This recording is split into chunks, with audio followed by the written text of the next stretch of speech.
Good morning to you all. Advocate Siminya. Good morning, Chair, and to the commissioners as well. We have today Advocate Matske to give us her account of the business of the commission. Yes. Thank you.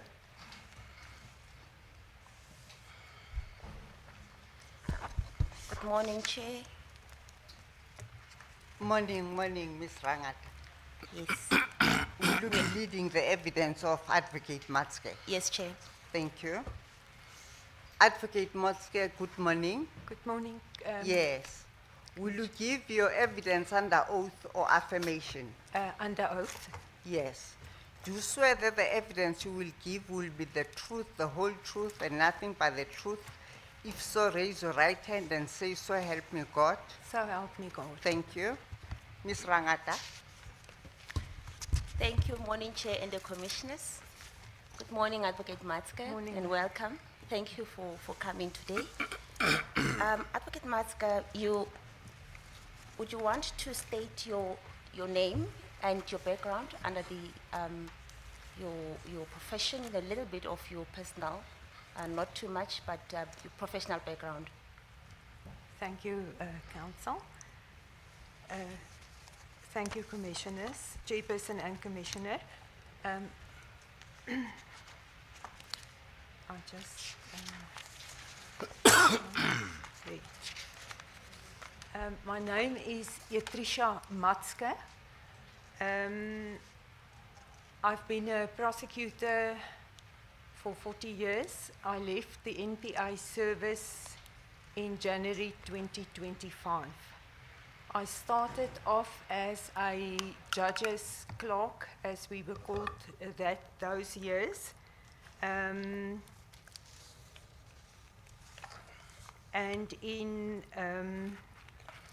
1986, I was appointed as a public prosecutor. I started off in the district courts for a short while in Randburg, but for most of my time at in the Department of Justice that time, I was at the Germiston Magistrates and Regional Courts. I also served as the senior state advocate, senior public prosecutor in Germiston for a while, and then I was transferred to the Johannesburg Attorney General's office at that stage, first for a year in the fraud unit, and then I was appointed as a state advocate, later a senior state advocate. Excuse me, just want to drink a little bit of water. Okay.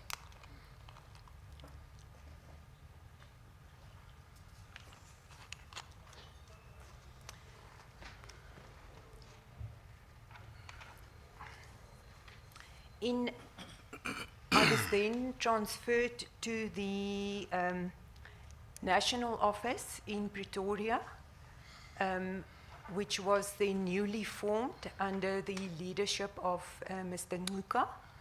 And I was then promoted to a deputy director in 2000. I stayed a deputy director until the 1st of April 2022, when I was appointed as a special director of public prosecutions for the general stream and tax matters. And later on, I was also overseeing and working with Advocate Singh in the TRC matters in the last part of my career there. Thank you very much. And you have made a statement or an affidavit to this commission. That's correct. Chair, if you go to page 2303, there's an affidavit of Advocate Yetrisha Matske. Did I pronounce your name right? Yes, ma'am. Okay. And if you turn to page 2308 of the same affidavit, there's a signature there. Is that your signature? That is correct.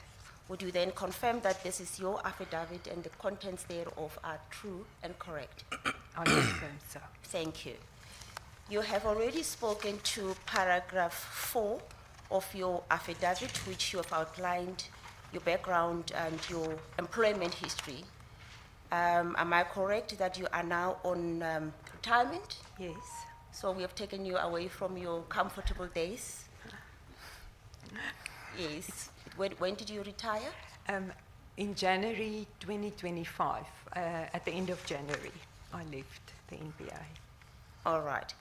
I'm going to then turn to page 2303 of your affidavit. You have pointed out some typographical mistakes or errors in paragraph 2. Do you want to correct that into the record? Thank you very much, Council. Chairperson. Ms. Rangata, Advocate Rangaka. thank you. Paragraph 2 should actually read, the facts contained, not contacted, in this affidavit, so remove are within my personal knowledge unless stated otherwise, both true and correct. I apologize for the typing error. Thank you. Thank you. Thank you for that. I will then take you to paragraph 3 of your affidavit. You speak to the reason why you are before this commission. I would like you to read that into the record. Paragraph 3 on page 2303. Thank you.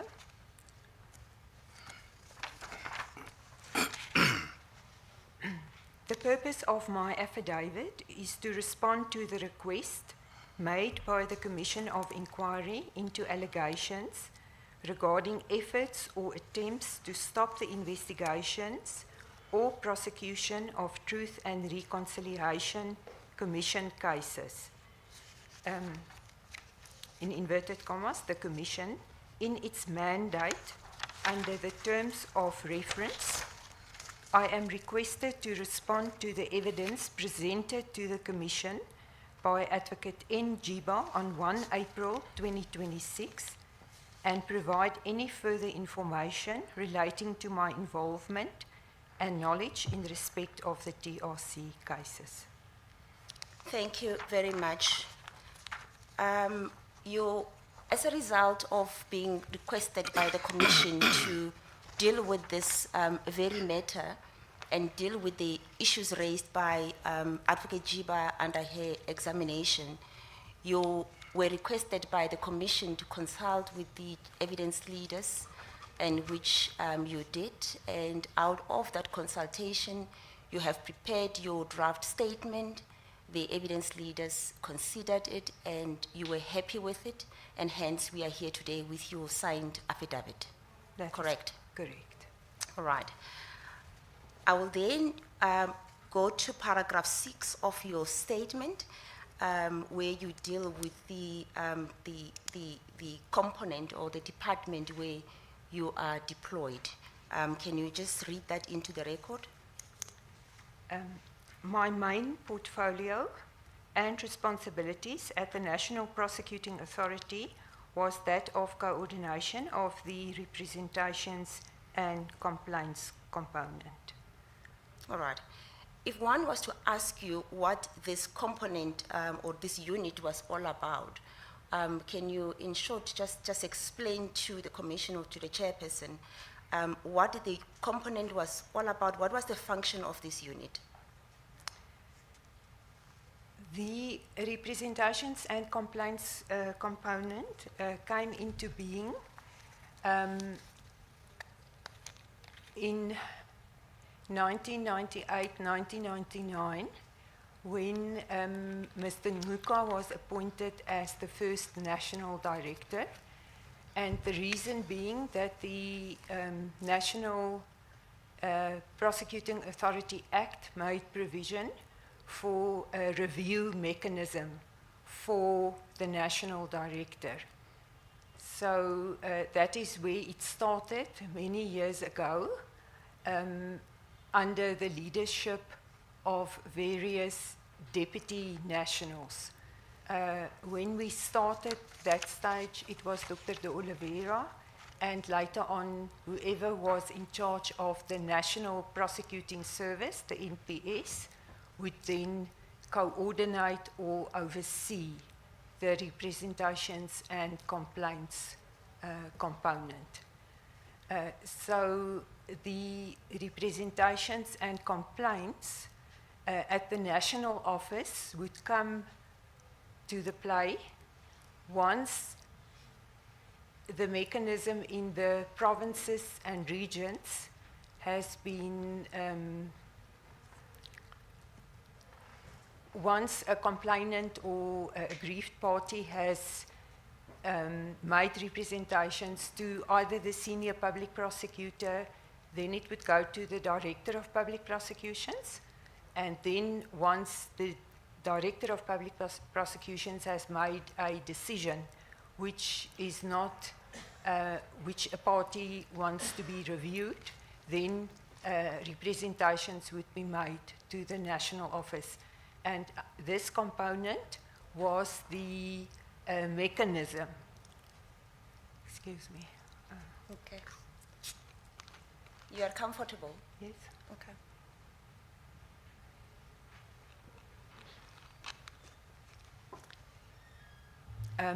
This was the mechanism where the representations would be received. There's a system, it would be registered, a file would be opened, allocated to responsible prosecutors or advocates in that component, and then it will be evaluated, and the reports and the case dockets or copies of the case dockets would be requested from the director, and then it would again be processed in the office to go to either the national director through the deputy national director, or the deputy national director who would be designated to review certain matters by the national director. Okay. And what will be your role in that unit? My role as coordinator over the years was to see to it that the system is working, that there's proper allocation of the matters, that the reports are obtained, that the reports are prepared in a proper format, and that it is then submitted to either the deputy national or the national director for the final review decision. And all the correspondence that went with that, some of that was delegated to me, the normal correspondence to request and to do the initial work, and then the final decision and signature was that of the deputy national and the national director. All right. Thank you very much. In that unit, when you receive, if I understand your evidence, the cases will come to your office in a form of complaints. So, complaints were submitted, or fully fledged representations. All right. It was called complaints and representations. Sometimes parties would just complain about no progress in matters, or not receiving status, not receiving correspondence, and sometimes it would be the decision of the DPP, and that is, if it was about the review decision, then we would call it representations, and others would be complaints, but it's still always a file is opened, letters are written, and the DPP is then asked to look into the matter and to also inform the national office what the progress was. All right. And those matters that are referred to your office will be all sorts of matters, including priority crimes. The representations office was the conduit for all the units. So be it the specialized commercial crime, the organized crime, the crimes litigation unit, and then the bigger the majority of the matters refer to the matters that was dealt with in the provinces by the prosecutors or the DPPs. So everything had to come through this office so that one could track it on a system. We had an electronic system, files would be opened. The process would then be that once it was received, if it was a review decision, I think you've dealt with thank that. you, ma'am. Thank you. Oh, Thank you. Chair, this witness will address, in the main, 3 matters. The first matter will be the answer to the issues that were raised by Advocate Jiba, which she will start with, and then we will then deal with her role in specific in the representations and complaints unit with a specific matter that she will deal with, which is the matter of Els and Sons. And lastly, she will then address her involvement in the TRC unit where she is working together with Advocate Singh. That evidence is already before this commission. She'll just give an overview of her direct involvement and what it entails her in that department towards the end of her career in the NPA. Yes. Thank you, Chair. We will then move to your affidavit on paragraph 7, which appears on page 2305. You are addressing the main reason why you deposed to this affidavit, and I will request you to read, for context and just for completeness sake, to read paragraph 7 and the contents of the email that is contained until the end of that page. Thank you. Thank you, Chairperson and Commissioners. Paragraph 7. In her evidence, Advocate Jiba stated that her personal assistant, Ms. Fanani Milova, sent an email to Advocate Pretorius, then Acting Special Director of the Priority Crimes Litigation Unit, PCLU, on 22 October 2018, and that I was amongst those copied in the said email. The email reads as follows. Read that on as follows. Dear Dr. Pretorius, by direction of Advocate Jiba, following the National Operations Management meeting last week, which you unfortunately could not attend, understandably so, a decision was taken that you should forward a list of cases, matters together with the cases themselves, emanating from the TRC to my office in order to see and evaluate which matters should be referred to the DPP officers. The delay in dealing with these matters was highlighted as something which is unacceptable. Seeing that the suspects are getting old, witnesses also getting old, which might result in victims not getting justice at all. The target date for the evaluation of these matters is 14 November 2018. Advocate Jiba have already requested Advocate Matske and her team to run with the process. Thank you. Oh yes, it proceeds to 2306. You can complete. It is therefore requested that this be submitted by Wednesday, 24 October 2018 latest. You can delegate any of your prosecutors to collate the dockets. Close the quote. Thank you, thank you. You have now given context of why you are here, and I note on the last paragraph of this page 2305 that there's a special mention that you have been requested to run with the process. Yeah. Before you tell the chairperson and the commissioners how you ran with that process, can you explain why would you at that time have been the person that has been requested to specifically to deal with this request? I actually, I don't know, and I think that is then why I mentioned in paragraph 8 that it was my first time of being informed of the task at hand, and then I responded to Advocate Jiba. Are you reading paragraph 8? Can I read that? Yes, you can do that. It's page 2306. You can proceed. Thank you, Commissioner. This email was the first time of me being informed of the task at hand. Thus, I henceforth, in response, wrote an email to Advocate Jiba on the same day at 3:45 p.m., requesting a meeting with her so as to understand what the referral of the matters to the Directors of Public Prosecutions entail, as well as the process to be followed by the representations and complaints component. There should be a T. I also proposed that we await the submission by the PCLU and then take it from there. The meeting never materialized. Yes. You can proceed and read paragraph 9 and 10. I should mention that the PCLU was a separate unit from the representations and complaints component where I worked. And I have up until that time never dealt with TRC matters.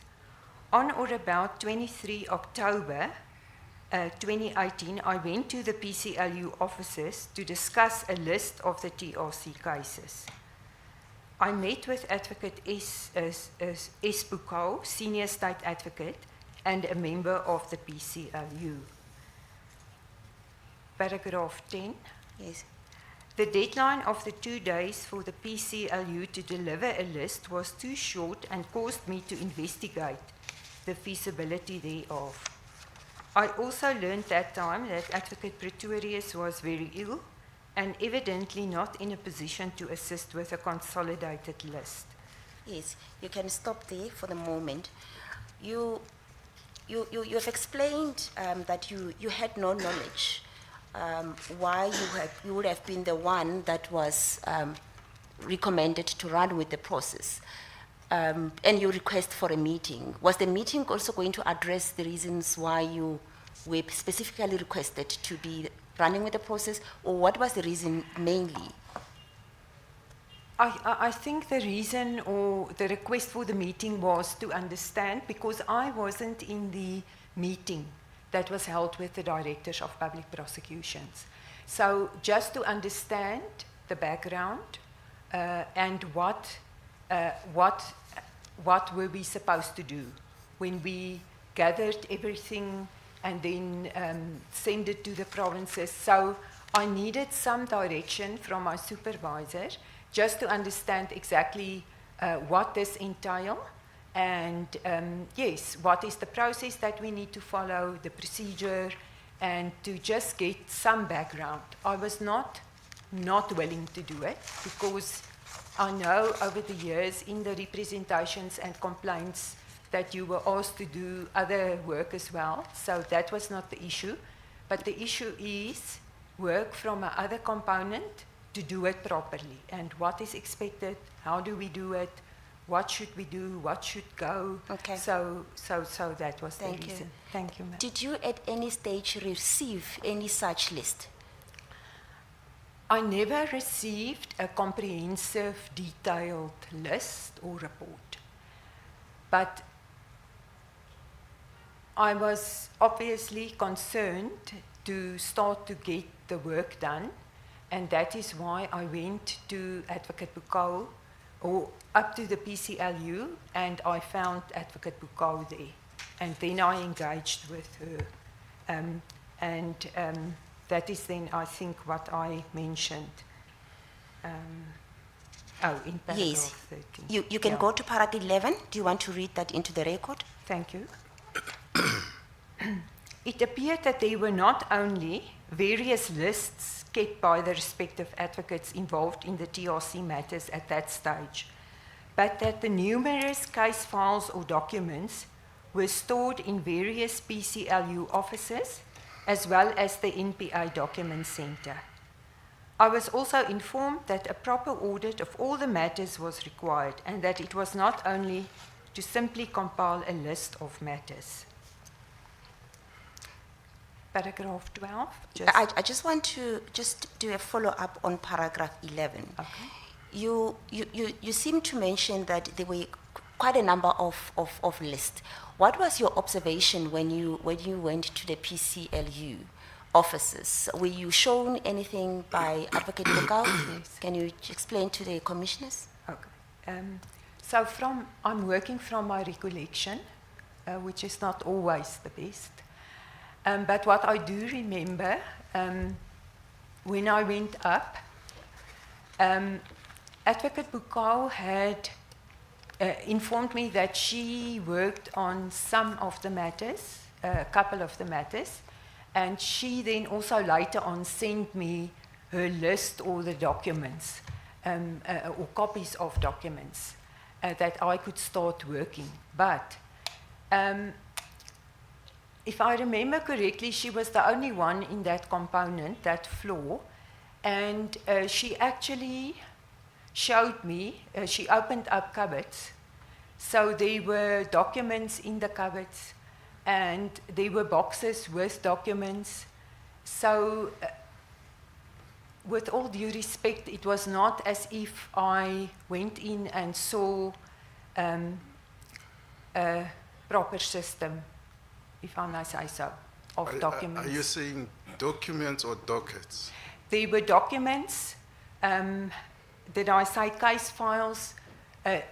My recollection is that they were documents. Okay. So I won't say that I saw a docket. Thank you very much, Commissioner. Okay. All right. And you found boxes of files as you refer to it? Yes, they were. So it was in the cupboards. There was an office or two with boxes, which it was said those are the matters. Yes. Yes. When you say matters, you're talking about TRC Yes, matters. well, that was within my conversation with Advocate Bukau. In her office, she also had documents, and as I say, if I remember correctly, she did then send me some documents. Maybe to the commissioners at this stage, if I can just say that I have requested access to my emails and laptop, but I've not received any feedback. And Advocate Bukau was the only one that, from her own, she's also not with the NPA anymore, sent me some information to refresh my memory. So I have raised it with the evidence leaders. So I am talking that I just wanted to say that I'm trying to remember as Yes. best I can. No, thank you for mentioning that. I am aware that you have Yes. made some requests for documents, and as we have discussed, we will then obtain a proper list from you of the documents that you need so we can make formal requests to the NPA. On paragraph 12 of your affidavit, you respond to the submission or to the evidence of Advocate Jiba that you have, or you were indeed finished with a report that you were supposed to receive and coordinate Yeah. for her attention. Yes. And what do you say about that? So I think when I sent Advocate Jiba the WhatsApp that I referred to in paragraph 13, she thought that I have received the report, but I didn't receive the report. So you say you did not receive No, the I report never as it was made out that you had received the reports? Yeah, no, I think she just made an assumption because of my wording Okay. in my WhatsApp. Okay, let's go through paragraph 13 so we can understand what you're talking about. Okay. You can read it into the record. Thank you. I only received copies of documents or case files in two matters from Advocate Bukau, and might have received summaries of a couple of matters as I endeavoured to commence with some kind of a schedule as mentioned in the WhatsApp dated 25 October 2018. I confirm that on 25 October 2018, I apologize again for the spelling mistake. Where is the spelling? Do you want to? It says 2028. Yes. 2018. Should be 2018. 18. Thank you. I send a WhatsApp message to Advocate Jiba asking to meet me. I can just mention at this stage, Advocate Jiba was then, in that short period, 2-3 days, she was suspended. She wasn't at work. So I asked her to meet. I further stated in the message that I wanted to brief her on the TRC cases and that I have started with a schedule. I also mentioned that I'm very concerned that the MPA failed dismally. The meeting did not take place. I never received a comprehensive consolidated list or report. I also never received police case dockets in the matters. In my WhatsApp, Yes, I'll take the commissioners. There's a subfolder immediately after the affidavit of Advocate Matzke. It's a transcript of Advocate Jiba of the 1st of April 2026 on page 36. I think it's 1, 2, 3, 4. On line 4, Advocate Jiba states what is in the message. Are you there? Okay, you can read it into the record. thank you very much. Dear Advocate Jiba, I'm not sure, it says thinking coffee. I think it was supposed to read thinking of you. You will let us know when we can take you for coffee, if it is allowed. At that stage she was not at work. I wanted to brief you right the TRC matters.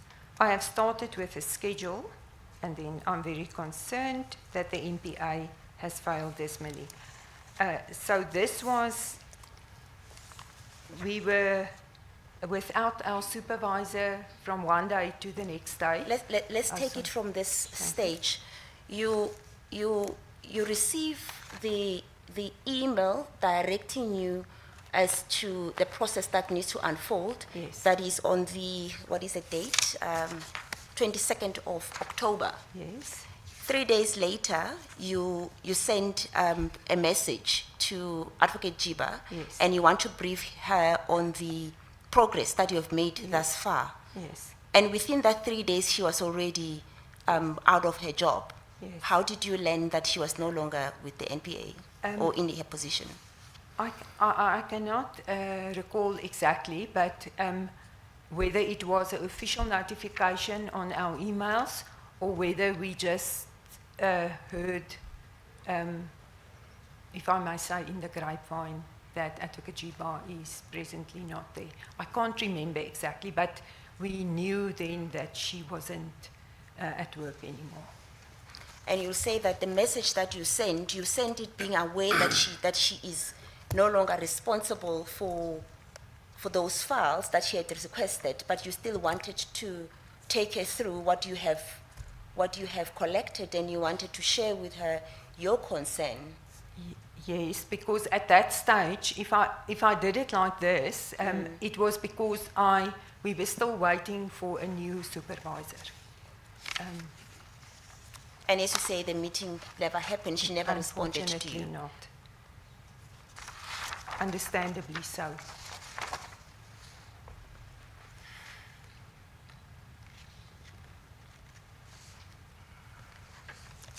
Before I step to the next aspect that we need to deal with, I think you can just explain to the commissioners as to exactly what the word decimally meant, or what were you trying to communicate when you say NPA failed decimally?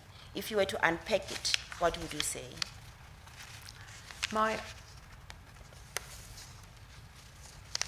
So when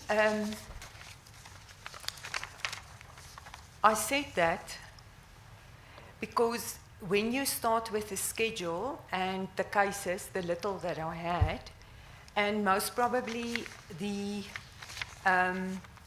cases that were handed over to the NPA 10, 15 years ago, and then you see that little progress was made, maybe in the investigations or a decision made. So that is what caused me as a prosecutor to say, well, we can't have dockets or cases for 10, 15, how many years in our possession. and there was no outcome or progress. This was just my observation from outside of the TRC at that stage. But as I said, I unfortunately don't have the schedule so that I can clarify it better. But that was just my observation. Thank you. Thank you very much. We will then move to the second aspect that I'll invite you to address. You have stated that in your position as the Deputy Director of Public Prosecutions, you were appointed, just remind this commission when you were appointed or promoted to that position. As Special Director? As the Deputy DDPP. Oh, as Deputy DDPP. Yes. Thank you, Chairperson. I just have to... so I was promoted in 2000. Yes. I became a Deputy Director. Yes. Yes. Yes, thank you. And in that position, you were still in the unit called Representations and Complaints component. That is correct. During that time, there was a judgment that was delivered by Judge Motley. Commissioners, the extract of that judgment is on another folder, just after the transcript of Advocate Jiba. There is the first part of the judgment on page 2309 big A. It's a judgment on the reopened inquest into the death of Ahmed Esop Timo. You see Yes, that? we are on the same page. Thank you. If we go to page 2319 big A on paragraph 332 of that judgment.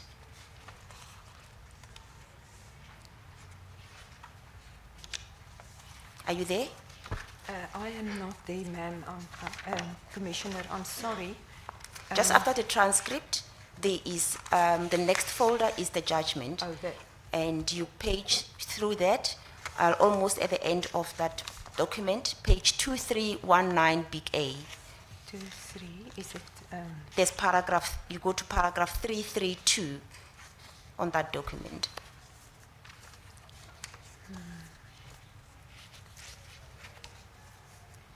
2, 3. Let me see. Can someone help?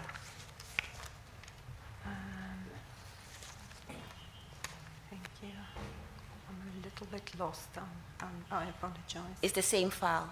This one. Yes.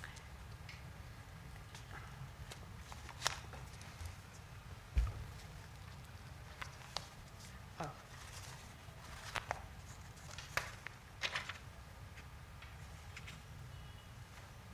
Oh, there.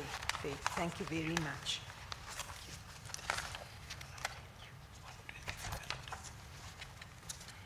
Oh, thank you. Thank you very much. On the council. Thank you very much. It's page 2319 big A, paragraph 332. I want you to read 332 and 333 into the record. It is the extract paragraph 332 and 333 to the judgment by Judge Motley. Thank you. Yes. 331 reads. 332. 332 reads, apologies. Else should be investigated for misleading the court that he only knows of allegations of assault on detainees from the media. The police file records reflect that he was in attendance as one of the interrogators when Nike was subjected to the helicopter method of torture for which he lost the use of his hands. Paragraph 333. Sons should also be investigated for testifying under oath that he heard of detainees' assault from the media. There are 5 witnesses who filed affidavits to dispute his statement. Thank you. In your capacity in this office, representations and complaints component, were you aware of this matter and the judgment that was made? with the two Els and Sons being the judgment saying that they need to be investigated. Did you become aware of this matter? I only became aware of it when the matter was when a complaint was received from Mr. KG with regard to the lack of progress. And who is Mr. Kaji? Mr. Kaji was a family member that wrote an email. Family member of Mr. Timo. That's correct. Yes. And that is when the representations and complaints component became aware of it. That because of his complaint, and the file was opened. And how did it come to your department, and how did you deal with the matter, with that judgment? How was it implemented? The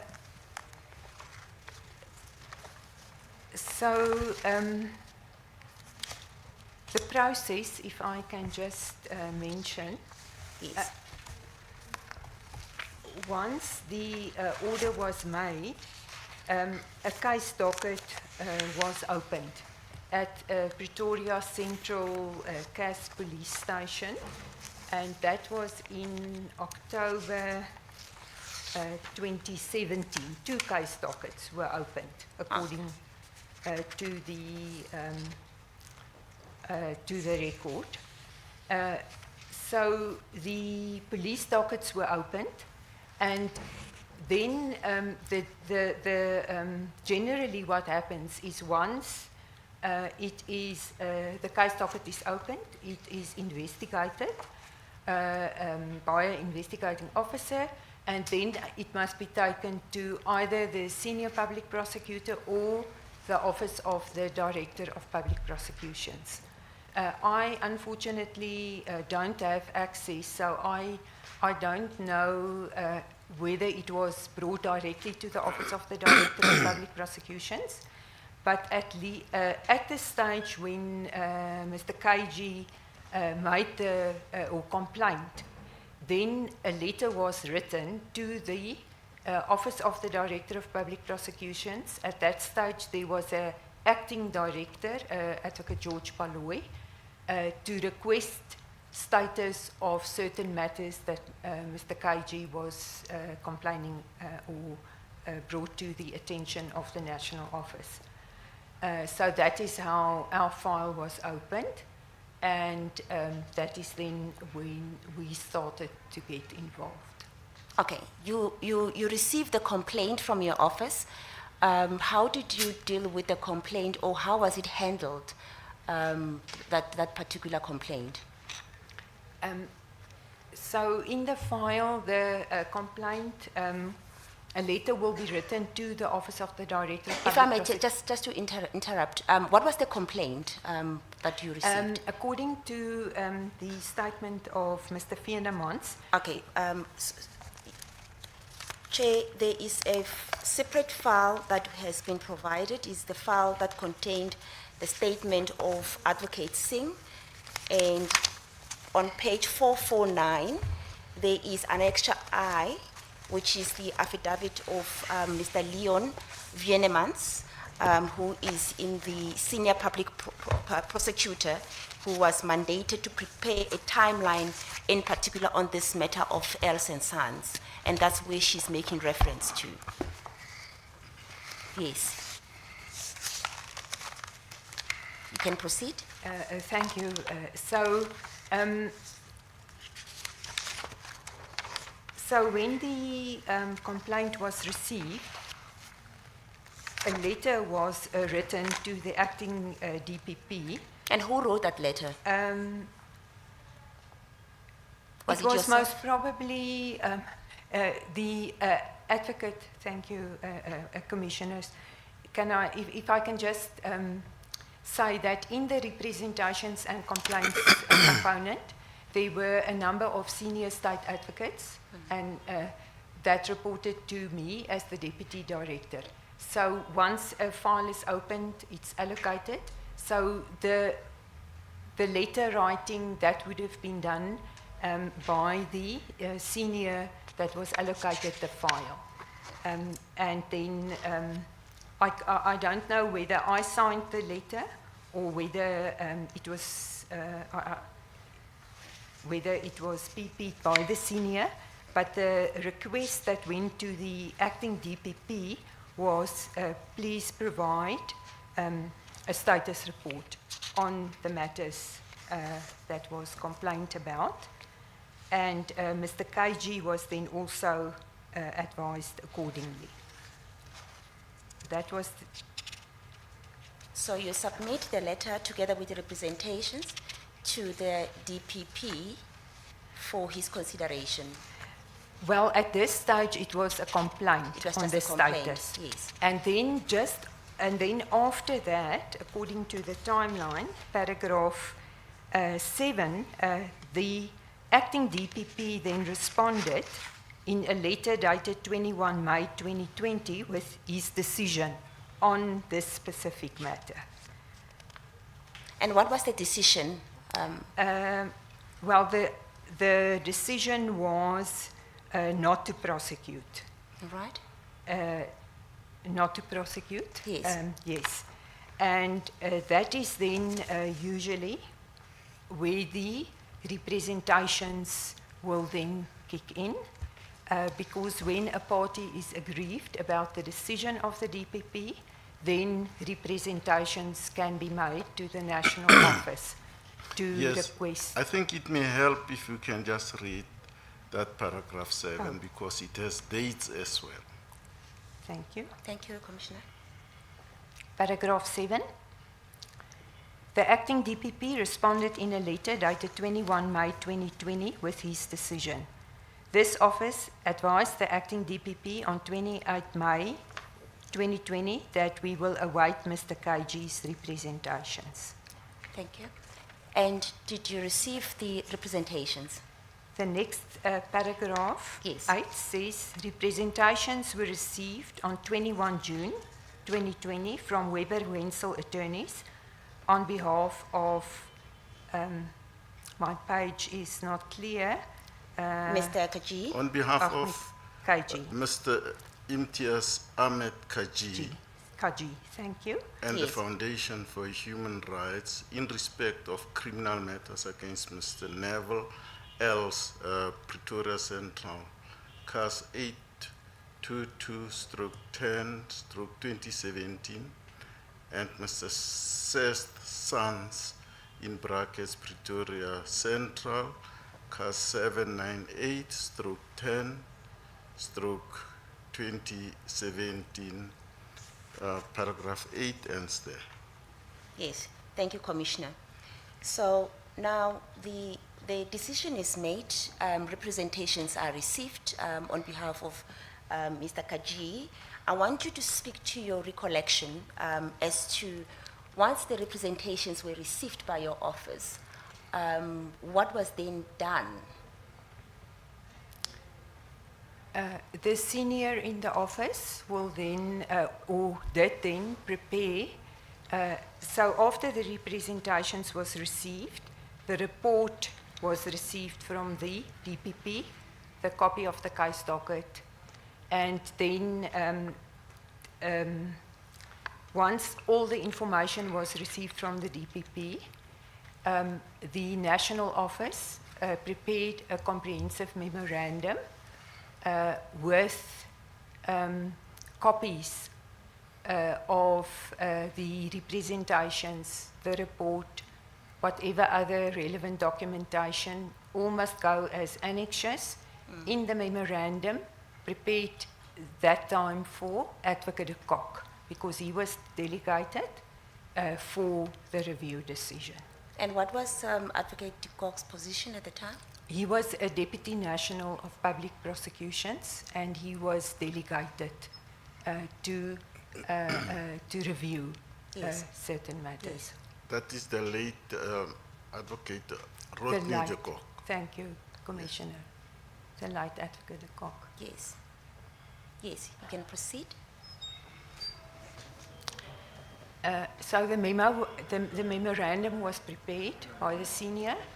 Then the process is that it will come to me as checking officer, as the coordinator, and then the memo was submitted to Advocate de Kock with all the documents. Advocate de Kock was not satisfied.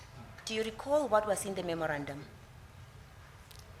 I cannot exactly recall, and as I have also indicated, I've not seen the documents. Yes, okay. So, Advocate de Kock, what I do know was that he was not satisfied, and he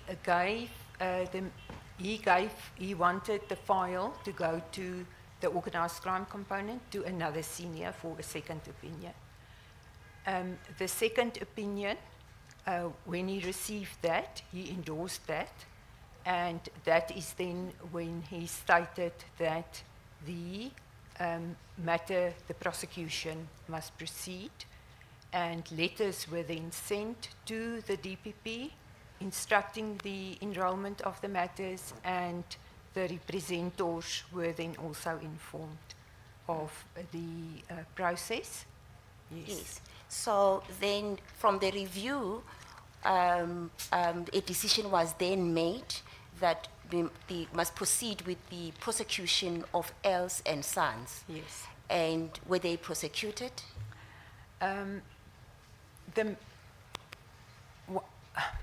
What I know that the colleagues from the organized crime did give advice as to with regard to the presentation of the matter, and if I recall correctly, also witnesses to be consulted, enrolled, consulted and called. But in the Pretoria office, later on, a letter was received from the DPP Pretoria to say that there were challenges, and then why the matter cannot proceed. Can you recall what those challenges were? If I recall correctly, I think there were challenges with a witness that was in the United Kingdom, that was unable to testify. I'm not sure if they were unfortunate passing of a witness, but that was then in the report that came from the DPP as to why they were not able to proceed with the matter.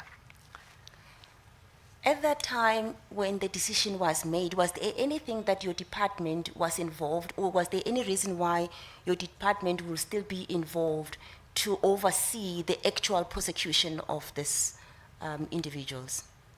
Well, it was just once a decision was made, our role, or the role of the representations, was to get the reports from the DPP, to whatever comes in, to then put that in a file, to submit it to Advocate de Kock, and to for him then to advise on the way forward. That is the role that we played. So we were always there as the conduit, or the scribes, yes, doing to make sure that the processes were followed, files were pended, follow-ups were made. That was the role that we still had to play. Yes. Thank you. I would like to take you to page 460 of the same document at paragraph 44. And I want you, it's a bit of a long paragraph. I would like for you to read it into the record. 460 Yes. of... The same document you were on. You just go ahead, just go on to this page 460. This is the statement of Mr. Venemans. Yes. Thank you. Let me go to this file. Hopefully your document is legible. I didn't get that, Commissioner. No, I say hopefully your document is legible, Ms. paragraph 44, 44, okay, let me go page there. 460, long paragraph. Do you need help? Ms. Baiting, you may even wish to read it. Can I read it? Yes. Yes. I'll read it. Just let the witness get it first. I have the paragraph. You have it. Yes. I will read it into the record. Now, Commissioner, you're challenging my eyes. Paragraph 44. Letters dated 7 July 2023 were signed by the D and Deputy National Director of Public Prosecutions and addressed to the legal representative of the accused persons, Mr. Kaji and DPP Pretoria, to advise them that since Professor Naik passed away, we hoped that the evidence of Dr. Aesop will enable the state to present sound evidence against the accused. Such evidence would be backed up by circumstantial evidence from other witnesses, that is, detainees on other cases, close bracket, who would also testify about assault and torture that they also experienced while in the hands of the security police at John Foster Square Police Station. Efforts were made to request Dr. Salim Aesop, who is now living in London, Great Britain, to provide a sworn statement on the matter. Unfortunately, Dr. Aesop has confirmed that he will no longer be providing a sworn statement due to his deteriorating health conditions. Dr. Aesop stated that he does not want to be exposed to the rigors of a criminal trial. As a result of the above, the intended prosecution against Mr. Sands will no longer be feasible due to the fact that the state will not be in a position to lead the evidence of key witnesses in this matter. The recent and unfortunate developments have negated a reasonable prospect of a successful prosecution. The DNDPP therefore rescinded his earlier decision dated 15 February 2023. Does that accord with your memory how it happened? That is correct. Thank you. In April 2022, you get promoted into a new role. Can you talk to that? Yes. In April 2022, I was appointed as a Special Director of Public Prosecutions. The designation was General Prosecutions and Tax. So I was promoted in the office where I've done all the work on the representations complaints. By that time, I was also overseeing the tax components. That is correct. And then I was also allocated by Advocate de Kock, the late Advocate de Kock, the role of overseeing and working with Advocate Singh on the TRC matters. At that stage, Advocate Singh was a senior state advocate. She was the coordinator and nodal point for the TRC, but at that stage there were no deputies, deputy directors to assist and work with her. And Advocate de Kock considered it best that that she be supported, and that is when I was then requested to also oversee the with her the TRC matters. All right. So at the time when you crossed over into the new role, the decision was not yet made in this Els and Sons matter. Did you at any stage, because according to what I've just read into the record, that final decision was communicated in February 2023, and at that time you were now directly involved in the overseeing of the TRC cases in the new department, which was the TRC unit, where you were working with Advocate Singh.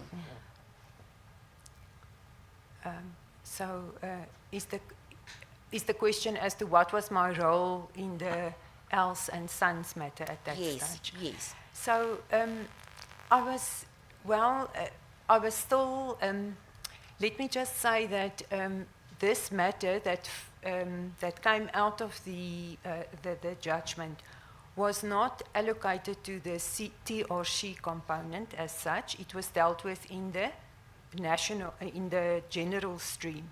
So I was, I can't remember, I must have overseen the documents and the letters, and but all the letters were signed by Advocate de Kock. So I must have been the conduit. So that was still my role at that stage. Yes. But I can't, unfortunately, speak if I don't see Yes. the memorandum. Yes, Yes. yes. Yes. You were a conduit, but were you also a decision maker, or were you No. not a decision maker? Never. We were, if I can say this, so as with the representations and complaints, the senior will prepare the memo and make a submission. Then for me, it is also to go through it and support or not support. And then it goes to the Deputy National who will make the decision. So we were not decision makers, but we did make submissions. And it did happen over the years. It's that the supervisor or the ultimate decision maker, like Advocate de Kock, was very thorough. He would, he did not always agree with our submissions or with DPP office decisions, and he would overturn it. So we did make submissions, but he was the ultimate decision maker, and that is also why he requested the organized grant to give him a second opinion. Yes, thank you. Thank you. Would you say that there was anything that was could have been done differently for this matter to have been avoided, to have come to your department as a complaint? If somebody has done their work, this matter will not even come to your unit. So it is always unfortunate if family or aggrieved parties complain about a delay in matters. It is unfortunate, but one must then investigate to see what is the cause of the delay. I don't know. I can't remember offhand what the reason for the delays were. Representations is received because when you are aggrieved with a decision, you are entitled to ask for a review, and that happens often. We had thousands of cases, and that must then go through due diligence and must be reviewed. Unfortunately, when you aggrieved about the decision, it must be evaluated and then looked at. So I can't say that representation should never come to us or go to the national office because decisions are made and then it's reviewed. Yes, I think my question so- was more on the complaints. Oh, on the complaint, yeah. I'm saying that it Yes, came to your yes, department yeah, because it is somebody didn't do their job. If Yes. they did, it wouldn't have come to your Exactly. department. No, that is true, and Yes. it's unfortunate. Yes, yes. Thank you for that. I think you have slightly started on my third topic that I wanted to deal with. You have already introduced, and I think it's common cause from the evidence of advocates seeing that you were absorbed into this department. Can you talk about the milestones from 2021 in principle, the decentralization of these TRC cases and your involvement when you came in 2022 And what would have been your role in that department? Okay, so when I became involved, Advocate Singh, if I can say, was really already up and running. She was a very active nodal point, and the decentralization had then already taken place of the matters to the provinces. That was started off in 2021 by Advocate Batoy, then when she gave the instruction. So there were already a process of documents that was referred to the provinces. And then the one big task was to build the capacity in the provinces, to have dedicated advocates to work on the cases. And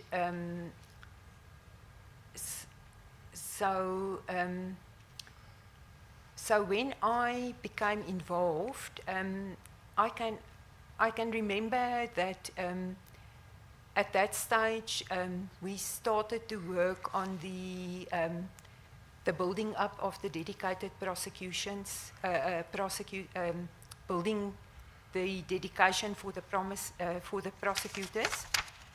So that was one of the issues that we had to look at, was working with the organizational development, it's called, the OD component in our HR, because there's a whole process. So that is something that, that I had to support and assist with. I just want to ask you, at the time when you get absorbed in this TRC unit, were you working parallel with the PCLU, or what then happened to the PCLU? No. When Advocate Batoy removed and Advocate Kok, they removed the TRC matters from the PCLU and placed it under... The what matters, sorry? The what matters? They removed what? The TRC matters Oh, okay. was removed from the PCLU, and it was placed under the guidance of the National Prosecuting Service, the NPS. That is where we worked. You can say the general stream with then certain components. So it was not part of the PCLU anymore when I commenced. And then I can't remember exactly when, but the missing persons task team was also previously resorting under the PCLU. And if I'm correct, Advocate Kok then also or transferred the missing persons task team to co-locate or to work in the NPS, the general component, with the TRC component. So that because there was a lot of working together needed between missing persons and the PCLU and the TRC component. All right. And at that time, the decentralization had already taken place, Yes. and the cases were now residing with the provinces. Yes. And then what was the reporting structure? How did you get then the reports from the provinces?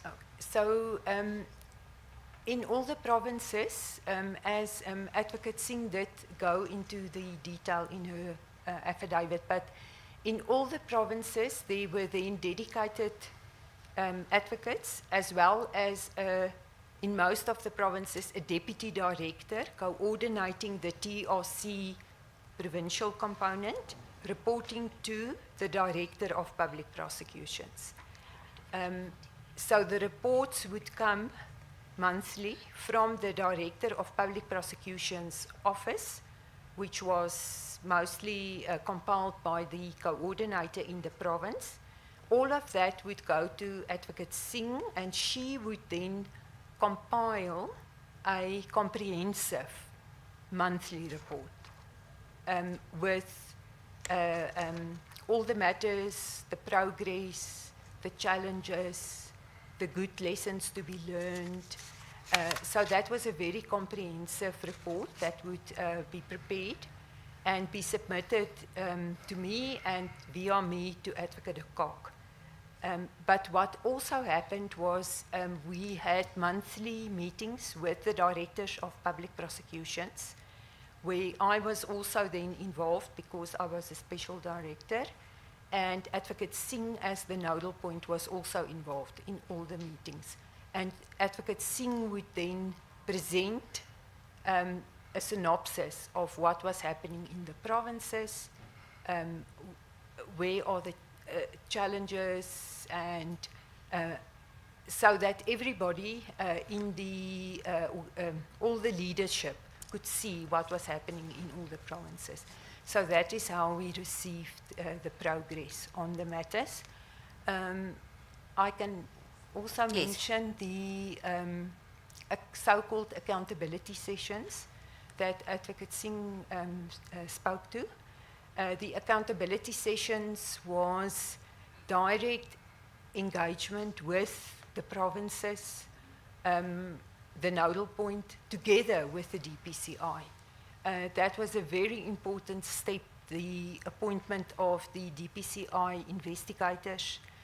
The nodal point, which the DPCI had Colonel Nkuna, he was working, he was daily, I think he was more in our office than his own office, working with Advocate Singh.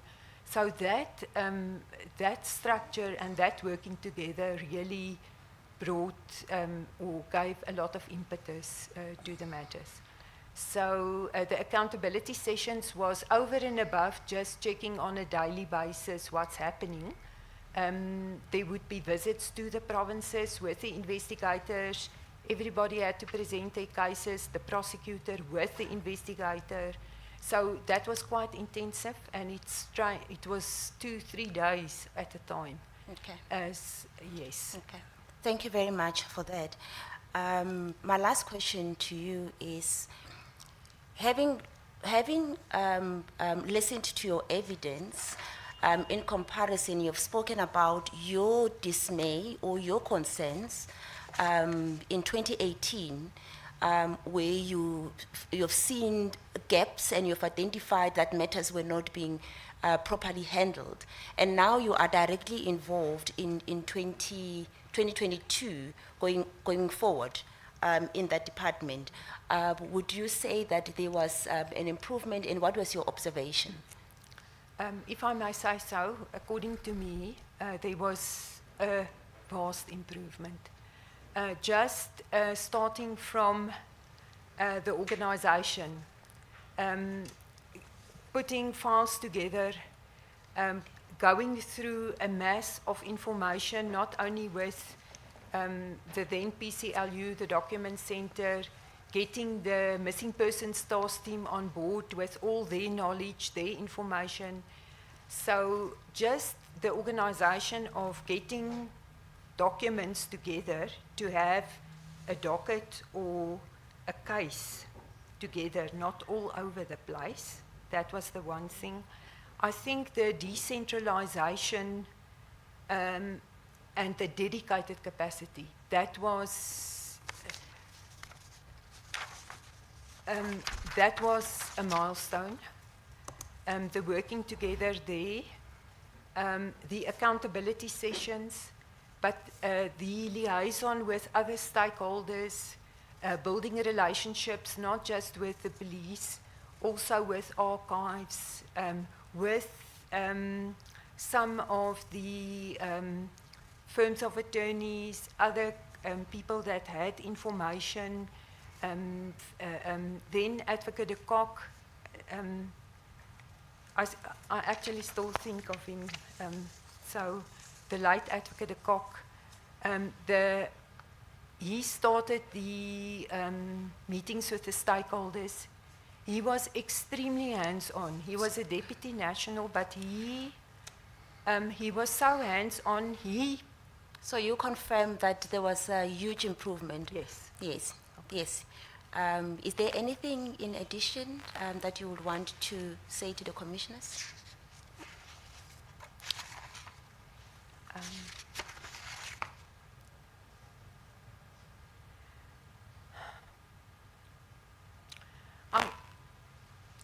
I can only say from my observation, and I was part of the NPA, so it is very unfortunate that there had to be commissions, this commission, the advocate, can't remember his name, that did the preliminary investigation, that in our history in the country, that families had to go through what I went through in an era in our country, and then it wasn't addressed immediately and speedily, properly. So I only, if I may say,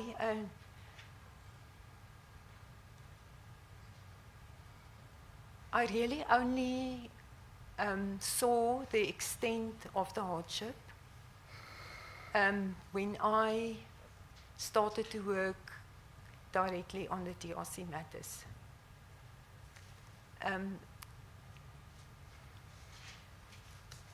So I don't know if I'm allowed to say this, but yeah, it's unfortunate, and I hope that the NPA is now on a better road. It is late. It is very late. And I think the one thing that we still, by the time I left, and I think what happened at that stage with Mr. KG is the communication, although you try and you think that we do communicate properly, maybe it wasn't properly done. Thank you. Yes. So- Communication as in report back to the families. Excuse me, Commissioner? I say communication as in report backs to the To families. the families. Was lacking, was not I would- sufficient. I would say that the stakeholder mechanism that was put in place and the meetings that were held, and there were families, there were engagements. Commissioner, I'm specifically referring to the matter of Mr. KG.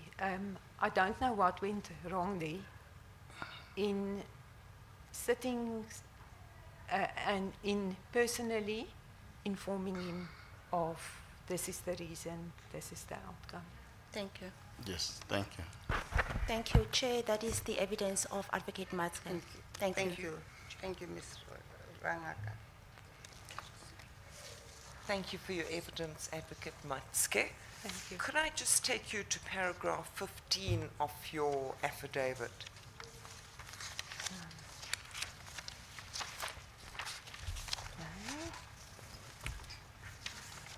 Let me work on this one.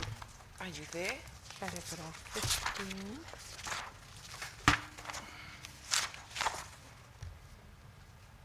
Yes. Okay, in there you say the TRC cases remained with the PCLU because a new appointment, NDPP appointment was awaited. Yes. Then when Advocate Batoy was appointed with effect from 1 February 2019, she took charge of the TRC matters. Yes. Then you say Advocate C. McAdam, would that be Chris McAdam? Yes. Dealt with audit of the TRC matters and the subsequent decentralization of the TRC cases to the provinces, as stated in his affidavit Yes. and testimony before the Commission. That's still correct. Yes, that is correct. Now, was this before or after your time working with Advocate Singh? No, this was this was before, because I was only appointed in 2022. So, yes, the initial decentralization took place when Advocate McAdam and the PCLU was still working with it. But Advocate de Kock then was appointed as Deputy National, and he said, no, it must move to the NPS. He wants more control. And, yeah. Thank you. Thank you, Ms. Rangaka. Chair, I'm told that on MS Teams we have Advocate Gwala SC and Advocate Ntloko. No. It can't be. It's It has to either be- Ms. it has to be Mr. Gwala. Gwala or Ms. Oh, Tloko. Ms. Ntloko. Okay, noted. I'm told Yes. they're both there. No, Okay. shouldn't be. Shouldn't be. Noted, Commissioner. And we have Advocate Rikotso and Advocate Mtambeleni. Thank you, Chair.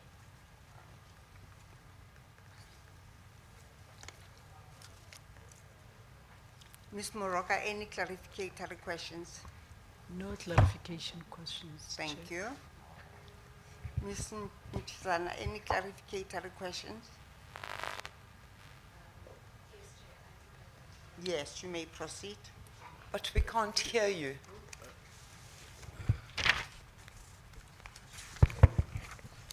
Okay. Thank you, Chair. Good morning, Ms. Matske. Good morning. Okay. My first question to you is, in your involvement on the TRC cases at the time during your tenure with the NPA. Can you Just raise your raise your voice? voice, The Ms. witness is Mchizana. streaming. Okay, sorry, Chair. I'd like to know if during your time at the NPA, while you were engaging with the TRC matters, who were you working with? Masaka, no answer. Please. So I was mainly working with Advocate Singh. At that stage, she was the only senior state advocate at the national office. And then I was together with her working with the DPP, the DPPs as in the meetings or in the accountability sessions. We were working with the DPCI. The monthly meeting we had with the DPCI at our offices, I would chair that meeting, but that was then to gauge progress and so on. So I was not personally involved in matters. I was just there to assist, support, if there were challenges, be it whatever, to see how we can address it or assist in addressing it. Okay, thank you. And then my last question, did you ever engage with Advocate Pretorius any further after learning that he fell ill during 2018? This is one of my difficulties. I cannot remember. Because I did ask copies of my emails just to check what I did. But I can't remember that I did engage him, because I know that he was very ill at one stage. So You can't recall. I can't recall. Sorry. Thank you. Thank you, Ms. Thank you, Ms. Mteka. Mchizana. Ms. Rikotso.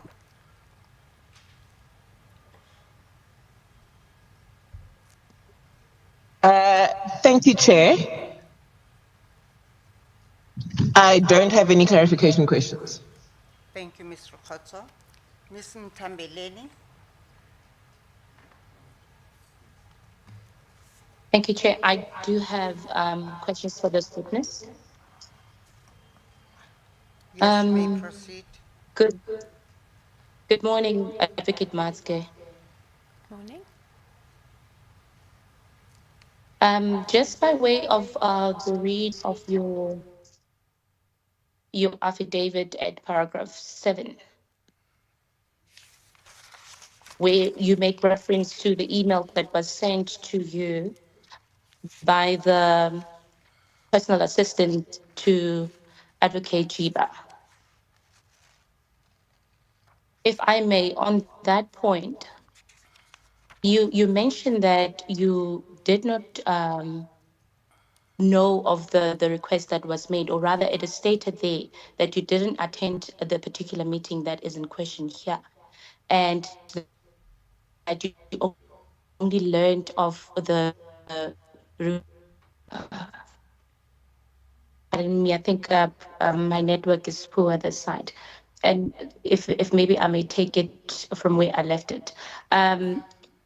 You mentioned that as according to what you know, you were only informed of the request that was made to you by Advocate Chiba on the particular meeting that you were not in attendance of by way of this email. Am I correct? That is correct. Thank you. So on that score, it is further your evidence, as according to paragraph 8 then of your affidavit, that having been copied into that email, you followed up or endeavored to secure an appointment with Advocate Jiba in order for you to understand what the request itself entailed, and that the particular meeting never materialized. What steps, if any, between the 22nd, after you have sent that email, and the 24th, which was the deadline for that requirement to be fulfilled, did you take in order to try and get the clarity that you were seeking from Advocate Jiwa?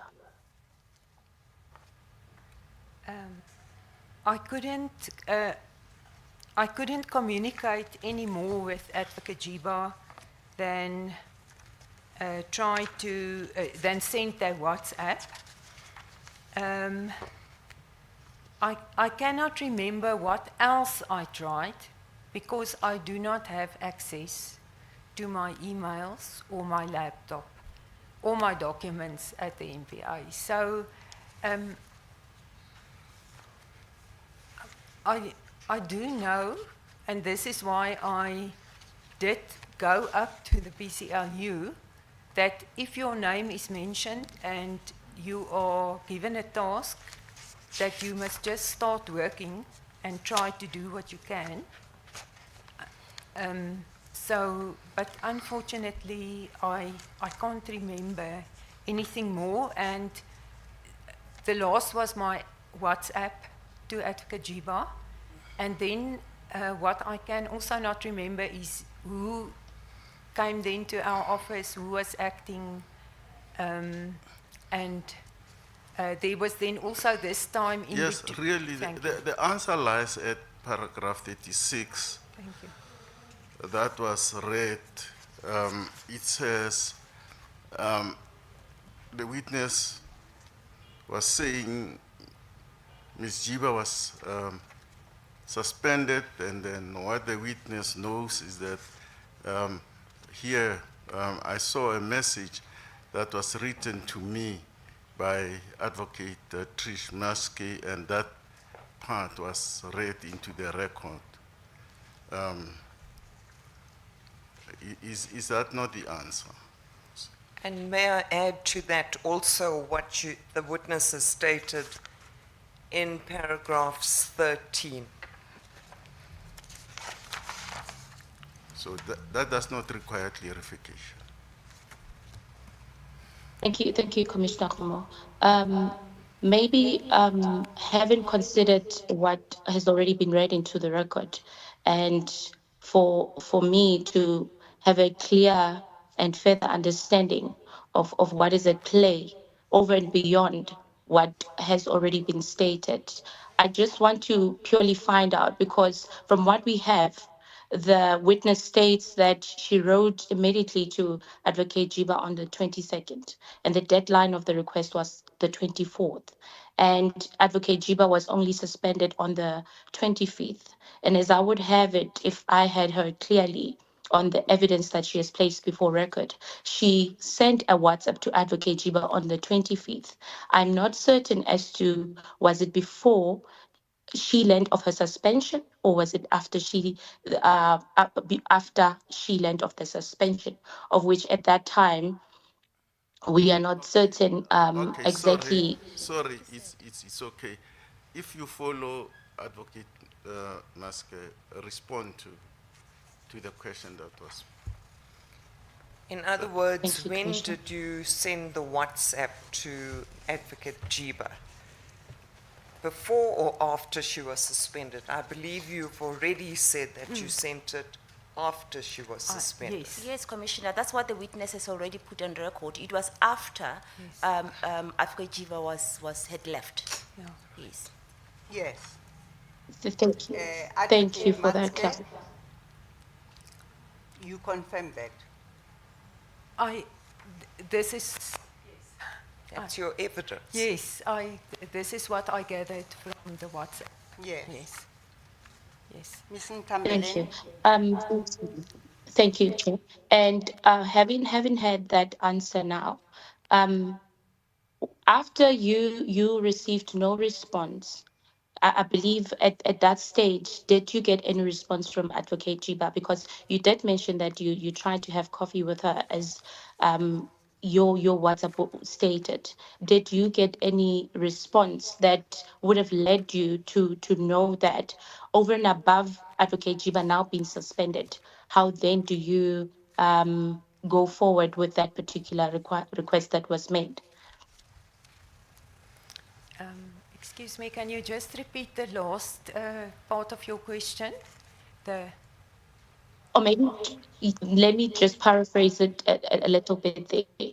Was there any way in which you tried on your side to communicate your request by Advocate Jiba to any NPA personnel in the hierarchy that would be at the level of Advocate Jiba, having learned of her suspension?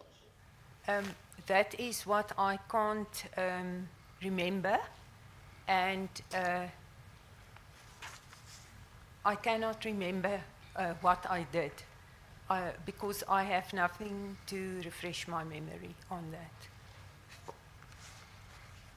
And this is apart Thank you from, on that. you've dealt with this in paragraphs 13 and 14 of your affidavit. Yes. Thank you. Thank you, Commissioner. That will be all the questions from my side. Thank you, Ms. Thank you. Ntambeleni. Mr. Kwala? Good morning, Commissioners. We do not have clarification questions for this witness. Those instructing us are not available today. We do not know if we would be instructed to do cross-examination. If that is the case, we kindly request that we be allowed to indicate to the Commission, say by Wednesday next week, if we need to make an application for cross-examination. Can it be earlier than Wednesday next week, Mr. Kwala? This is a time-barred commission, and Wednesday is too far. We are already on Wednesday this week, and having to give you Wednesday next week is just too far. I accept that, Commissioner. Yes, I mean, are you able to give an indication by at least this Friday with regard to whether there will be an application for cross-examination or not? We will do our Advocate best. Yes, Advocate Matske's evidence is short. Yes, we will do our best, Chairperson. The problem, I'm not saying yes, we will. It's because they are not available today and tomorrow. So we'll be able to speak with them on Friday. So hopefully by the end of the day, Friday, we will be able to give that indication. Thank you, that will be highly appreciated. Mr. Vani? Thank you. Thanks, Chairperson. We do have a few follow-up questions by way of clarification.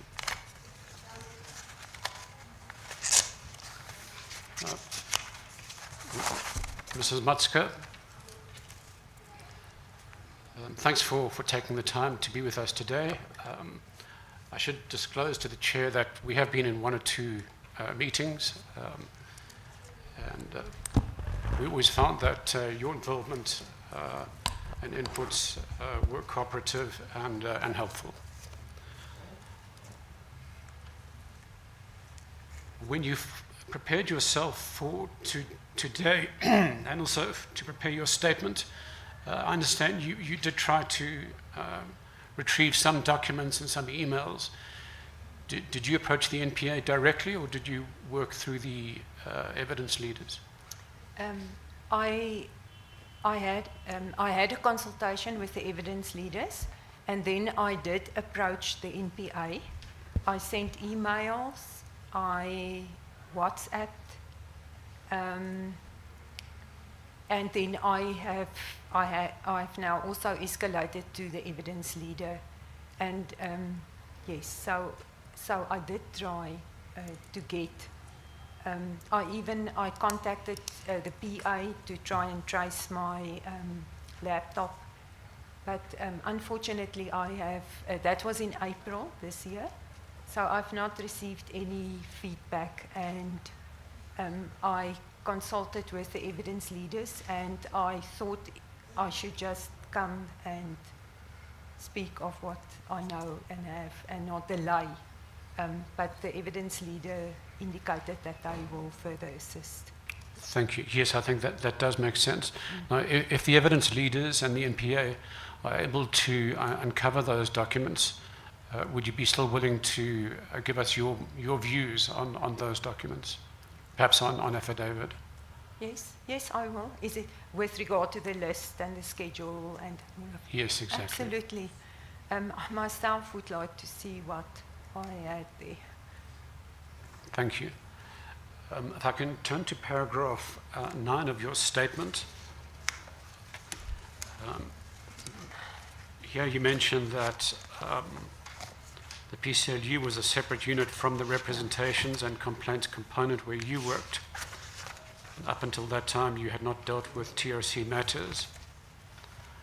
But following the request from Advocate Jibe, you say that on or about 23 October 2018, you went to the PCLU offices to discuss a list of the TRC cases. You met with Advocate Bukar, and you mentioned that she was a member of the PCLU. Was that the only person you spoke to at the PCLU at that time? Yes, she was the only person that was there, as far as I can remember. So I have a recollection of speaking to two other colleagues, but I'm not sure about that, and I didn't want to put it in my affidavit.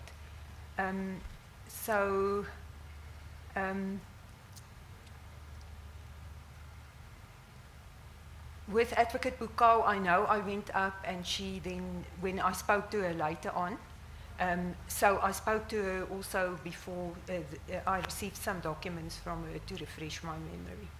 But at that stage, I can't remember. Mostly we would communicate on email to say, are you in, can I please come up, so. So I can't remember if I did. I'm very sorry. No, it's okay.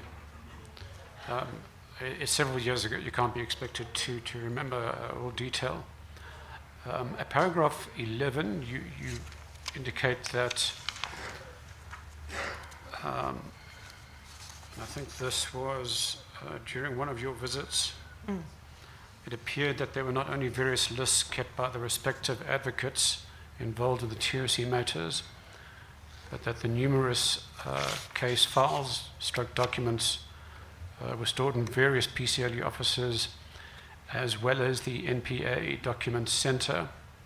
I was also informed that a proper audit of all the matters was required, and it was not only to simply compile a list of the matters.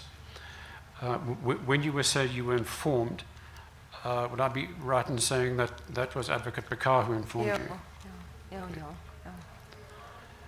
yeah. And while we're on the question of the audit, I think you mentioned in your evidence in chief when discussing this paragraph that various cupboards were opened up, but you did not see a proper system. Can you just briefly indicate to the Commission what a proper system would have been in your view? A proper system is that your cases are referenced in a file with a reference number, with all the documents therein, and that you have an electronic or support system, a list of your cases with progress. So for me, a proper system like we had in the representations is cupboards or cabinet files with your documents. That is just my opinion. You must be organized. It's very, it must be organized, your documents must be together, you must have a proper docket, or at least a file with copies, and everything must be in one place. That is for me a system. Was there any register or index? Was there any register or index for the files? I didn't see any register or index, Commissioner.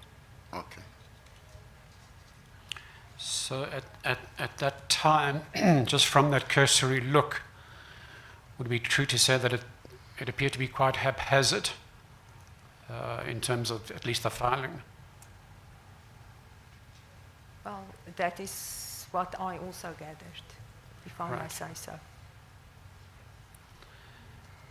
And if we can then turn to your paragraph 13, and this is where you describe the fact that you only received a few documents and case files in 2 matters from Advocate Bakar. You might have received a few other summaries. You then confirmed that on 25 October 2028, this is when you sent the WhatsApp message to Advocate Jiba asking to meet.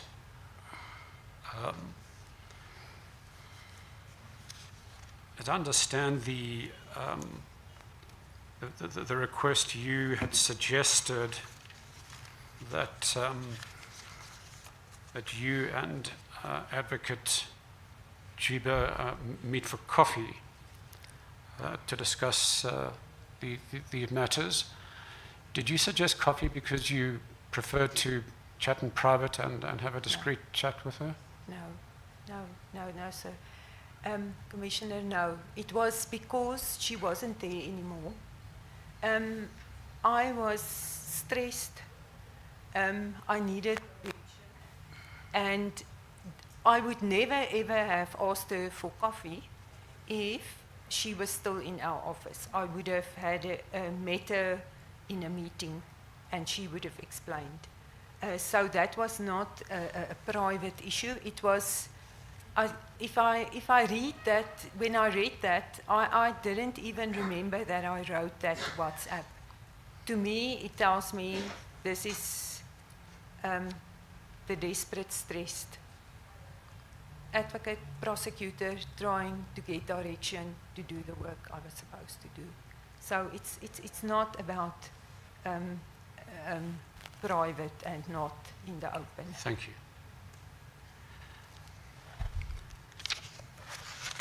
So, in your evidence in chief, you described why you stated that you were concerned that the NPA had failed dismally in respect of the TRC cases. And I took some notes which I hope I captured your evidence correctly.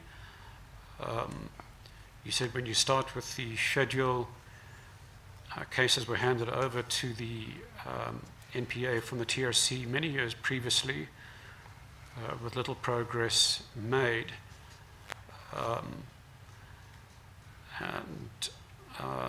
That was essentially the lack of outcome is what caused you to reach that conclusion. So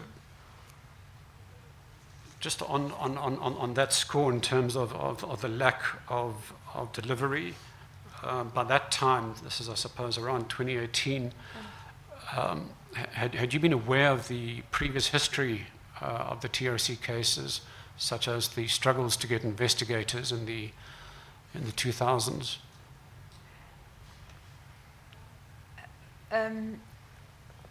I was 2000 I was never part of the PCLU, and to know what were the issues they had or what was the challenges, I can't say that I'm just trying to think what might have been out there, but even if there were challenges with investigators, Advocate Batoy and Advocate de Kock turned it around, going to the DPCI, have meetings, get dedicated capacity. So they proved that they did it. So I don't know the details of the struggles of the PCLU and in the TRC matters. Yes, okay, yes, and of course that was post 2018 as opposed to what took place years previously. Yes, yeah. Yes.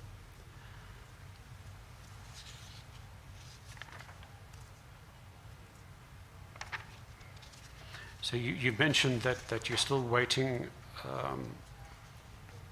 for the schedule. You mentioned in the WhatsApp you started a schedule, but you haven't been able to retrieve that. In paragraph 15, you mentioned that Advocate McAdam dealt with the audit of the TRC matters, and you haven't been able to uncover that audit either. Is that correct? No. The audit, I just read in his affidavit that he did an audit and that the subsequent decentralization took place. So I wasn't then involved in, so I think I must have read it in his affidavit. Okay. I hope I didn't make a mistake.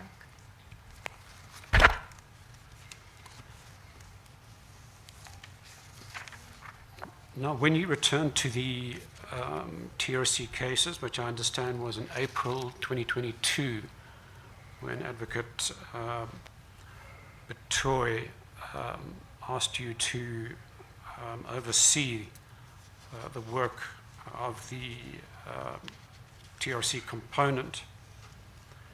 Not oversee, I believe it was assist. Assist, yes. And it was Advocate de Kock. It was Advocate de Kock, okay. De Kock, all right. Yeah. By that time, it was already in the MPS, because he had pulled it over with Advocate de Kock when he was appointed. Right.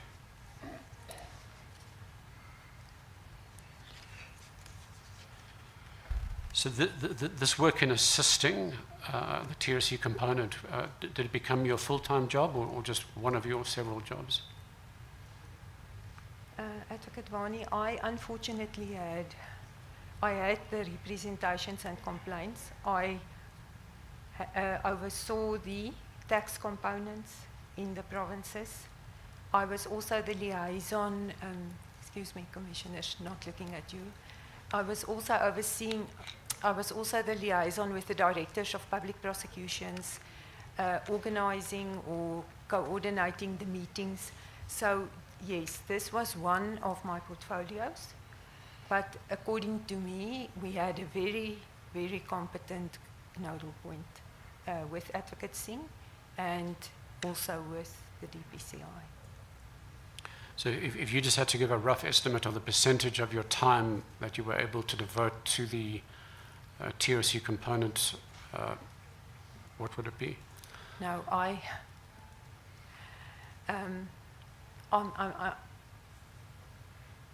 did, Advocate Singh's office was not far from my office.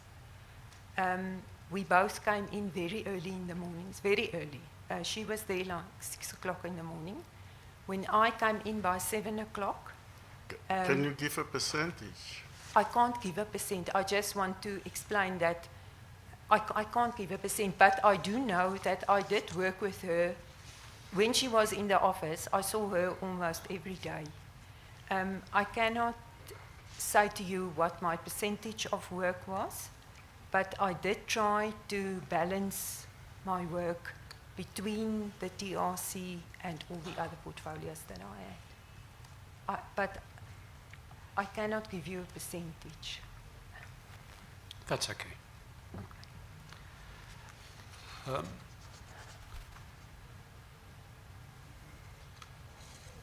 I'd like to read you an account that comes from the Insebeza report.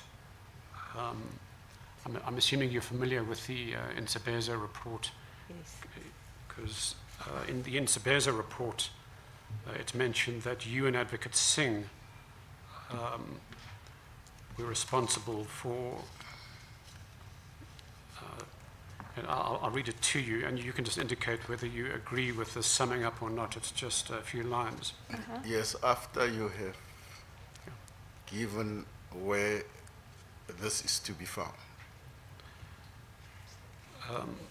in the documentation. Yeah, my team will assist in coming up. It's actually in the Betoy bundle.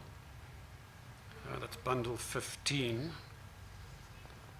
I have a reference of SB 00334.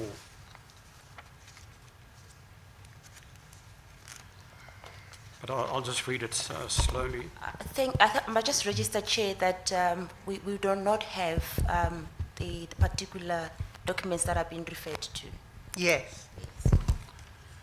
Let him read that report and get the witness to comment. Thank you, Chair. So Advocate Insebeza writes in his report, we are informed that the role of Special Director Matska and Advocate Singh is one of supervision, coordination, sharing of information amongst the dedicated prosecutors, and carrying out necessary interventions where similar challenges or procedural hurdles arise.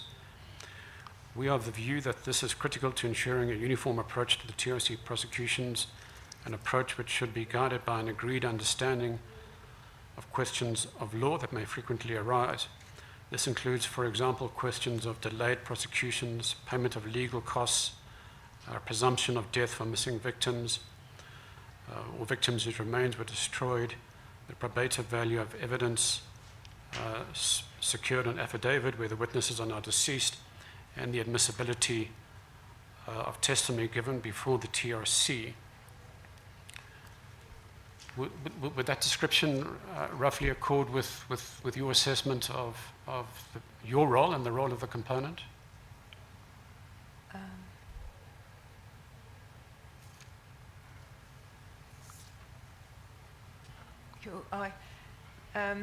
I did listen to you talking, so I don't want to.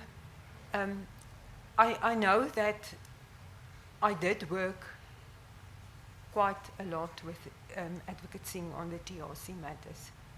So I'm not, I don't, and I know that Advocate Nzebeza had, I couldn't remember his name previously, he did have consultations with us. So this is the work that we did. Advocate Singh was the hands-on nodal person, but I did also assist, support.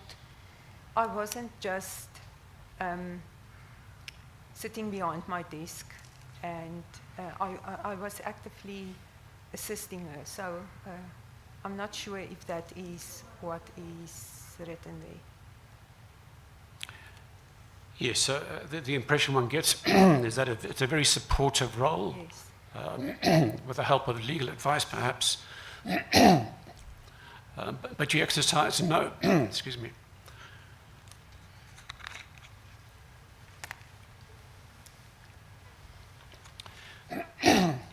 You exercise no powers in terms of making decisions on prosecutions and the like.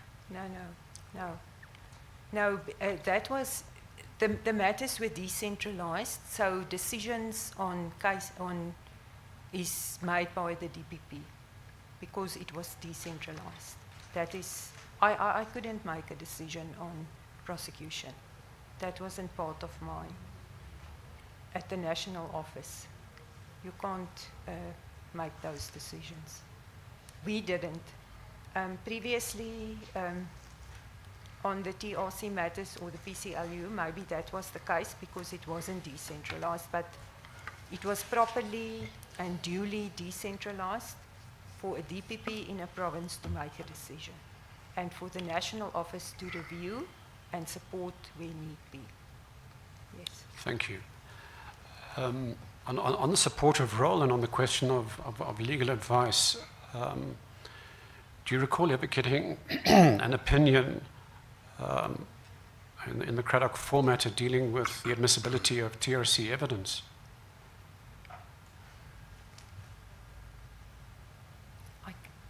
I'm going to say no. I can't, I'm very left brain. If I don't read something, I can't just respond. So I can't recall.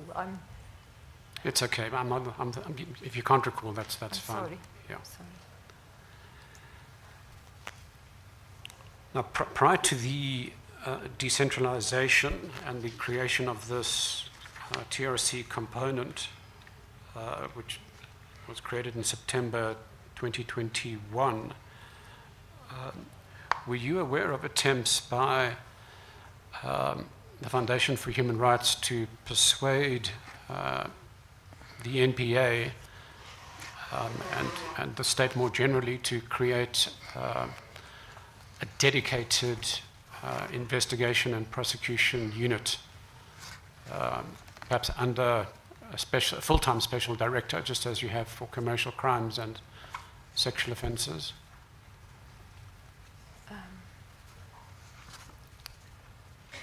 May I ask a question? Sure. Was there a documentation on that? Yes, there were several documents on that. Yeah. Yes.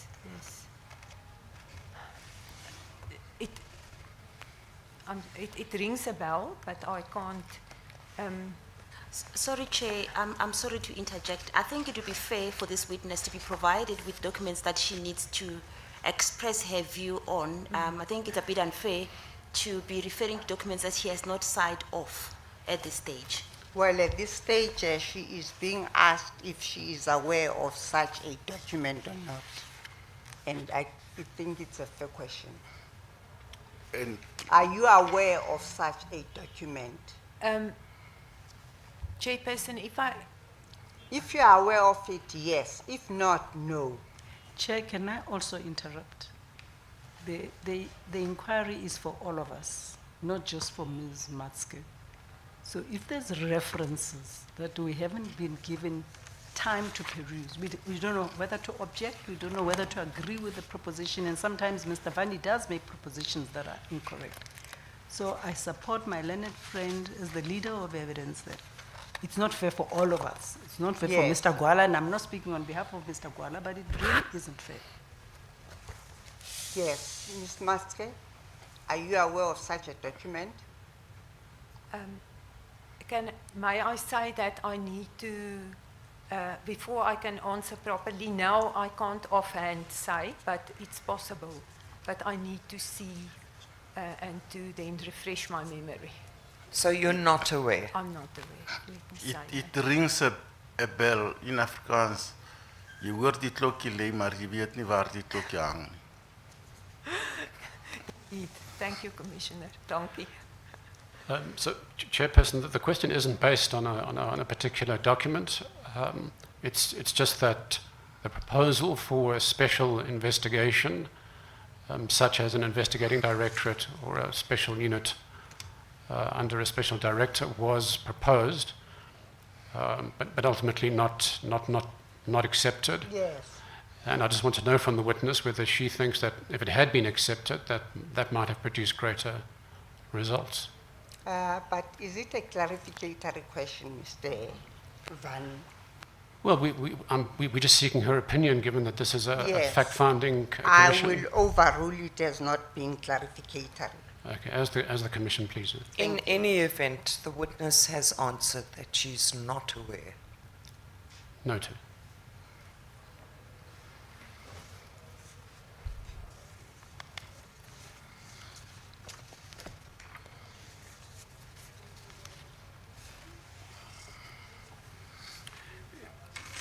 If we can turn to your evidence on the TML matter.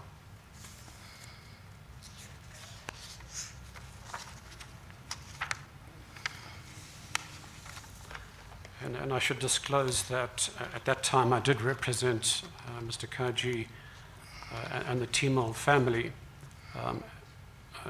during the reopened inquest in 2017, and then also in the attempts to have certain individuals identified by the inquest court investigated further.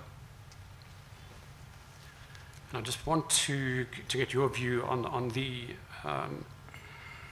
periods involved. The inquest judgment was handed down in 2017, and it took the acting NDPP in the Gauteng Division, Pretoria, about 30 months or 1.5 years to decide not to charge the individuals.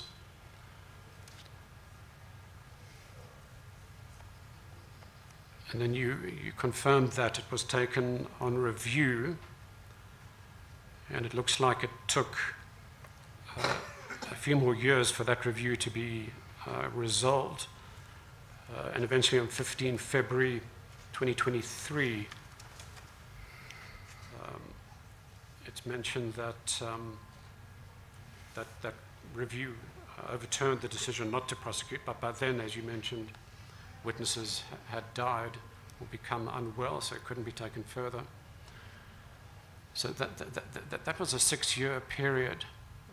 What's your view on the length of time it took to resolve that issue? I just want, if I may, Chairperson, and If you Raise can your speak voice. louder, Advocate Matske. I just want to just make sure about the dates. The representations were received in June 2020. 2020.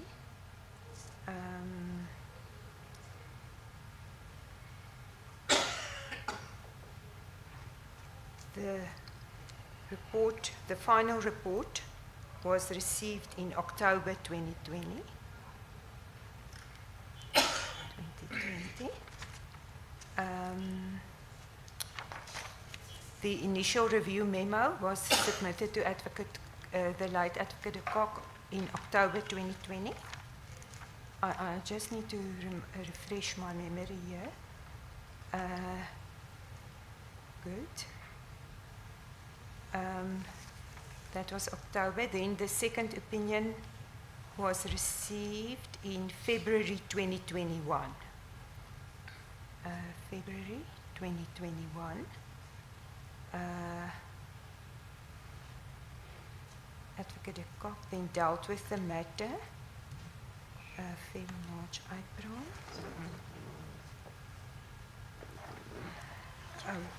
Then letters were continuously sent to Weber Wenzel.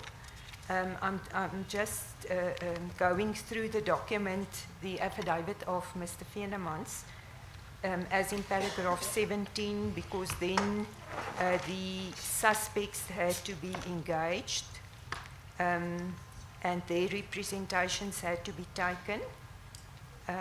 So that was in July. 2021. So due process had to be followed. Perhaps just to save time, I'm only asking, the entire period was approximately 6 years. Is that normal for it to take that long? I'm not I just wanted to wait, the date of the final decision of the late Advocate de Kok. February of 2023. 2020. Although, given the developments, then he then rescinded that, but that was at a later stage. So that's 3 years. No, but I'm talking from the judgment of the inquest court in October 2017. Oh, the 6 year. Oh, I was looking at the representations and the. So it did. When the case docket was opened, there was investigations that had to be done, and then I don't know what happened then because that was done at the DPP office. So if you recount all of that and what happened there, if that is that 6 years, 2017. So there are processes that was followed. Case docket open, investigations. I don't know what the challenges were there. Then it was with the DPP office. But I can say from the account from the time that it was received at the national office, and because of all of what happened there, in a case like this, it is. It's not. I won't say we didn't deliberately try to delay a decision, but there are processes that you need to follow. Was that long, Advocate Matske? Was that a long time or not? It is a long time, Yes. Chairperson, yes. But this representations in the normal course, except if it's really not a complicated case, it won't take long. But in matters where it's involved expert evidence, you have to, and where you have to also engage the accused, they were policemen, they also had counsel. Just assist the witness. I think the witness had already under evidence said that she agrees that the matter came to the complaints component which she is sitting because there was a delay. I think she conceded that there was some delay, hence there was the initial complaint from Mr. Kaji. Yeah. Yes. Yeah. Perhaps we can move on. You spoke in your evidence in chief about the role that Union Advocate Singh played in building decentralization, and you gave the example of liaising, assisting in organizational development with human resources. What is that, and how would it help in building decentralization? Before any new posts can be created in government, there must be, if I can call it I don't think it's a feasibility study, but organizational development must be involved. They must look at a province, what is the capacity there, what do we need new capacity for, what is the extent of the matters to be looked at. So that is the why organizational development need to be involved. And that is a process, unfortunately. Because in most provinces, though, what I can remember, commissioners, is that most of the DPP directors of public prosecutions, when the request was made, they did give dedicated capacity, but they borrowed from other components. Everybody tried to get colleagues together with the police, to have a dedicated capacity and to take work away from colleagues, but that left a gap in other components. But because Advocate Batoy and Advocate de Kock was adamant that TRC should be a focus area, they had to borrow from others, and then you had to have the other process to create more capacity, and then to advertise the posts, and to then fill the posts and have enough people in the regions to work on the cases. So that is what it involved. And I think somewhere in the evidence it's mentioned that the question of legal costs was an issue. Legal costs. Or at least that's in the Nsebeza report. It was one of the issues that the component had to address. If I remember correctly, was it not the issue of the legal costs for the suspects or police, the accused? I think that's correct. Yeah, exactly. Yeah, yes. yeah. And do you recall that issue cropping up? It did in some of the cases. It did. I think that is also what delayed some matters from time to time, when the police didn't want to fund suspects or accused. That is I think that was the issue of the legal costs. Yes. But I didn't. I won't say that I worked directly with that, but I know that it was there. It was a challenge. If you didn't work directly on it, I won't pose the question to you.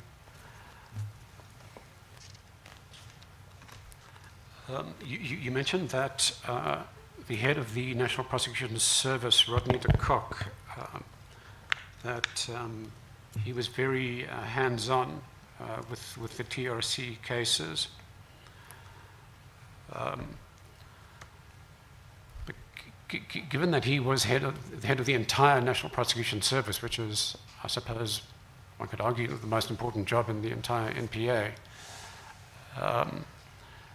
and given that there was no full-time special director, didn't that pose challenges? Because it wasn't possible for Rodney de Kock to engage with every TRC case, given his very wide responsibilities.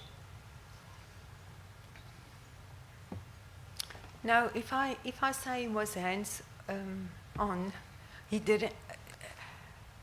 He would. How can I put it? Yes, he was a deputy national, but he worked very hard, and he was.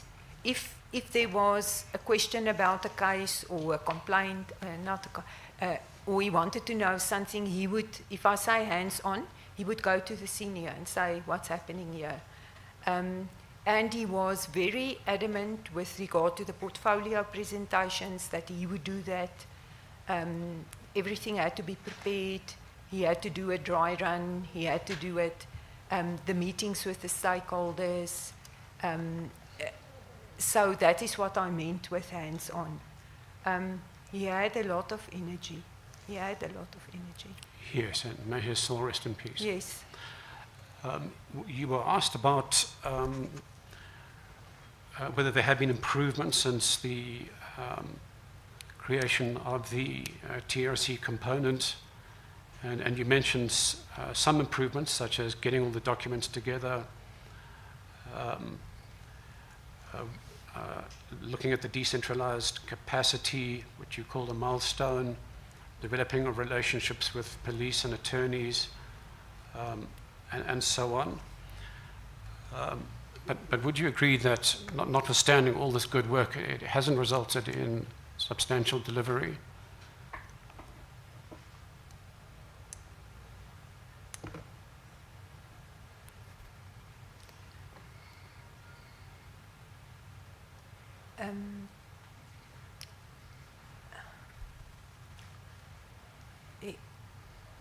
I know that I cannot. I must confess, in my last year that I was out of the NPA, I have not followed anything in the news. So I don't know what happened after I left. But I think in the time that I was there, and the building up and the work that had to be done, and Advocate Vani, excuse me, Commissioners, I think there were some inquests. I think within what we had, that good work was done. But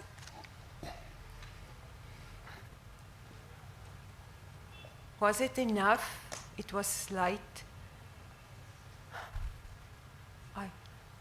It's okay. You don't have to pursue for that further. So you have indicated that, at least in 2018, you mentioned that the NPA had failed dismally in relation to the TRC cases.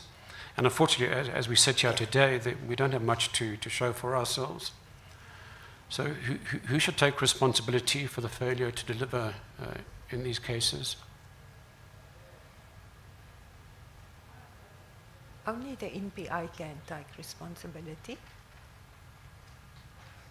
But I'm not there anymore. Not that I was a miracle maker. I'm not there anymore, but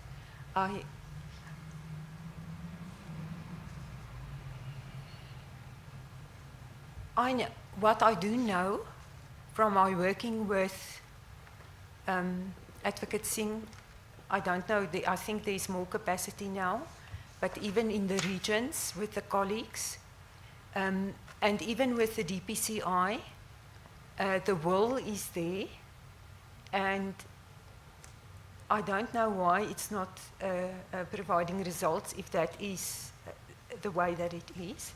But I have not interrogated that, and I want to assist the Commission, but I cannot speak about what is happening now because I'm not there anymore. And we did try, and I think as prosecutors and DPPs, I've been in some of those meetings with the DPPs and the prosecutors and the investigators. It was a difficult task to pick up. In some cases, I think they almost had to start from scratch after all the years and try to put things together. And you say the NPA must take responsibility.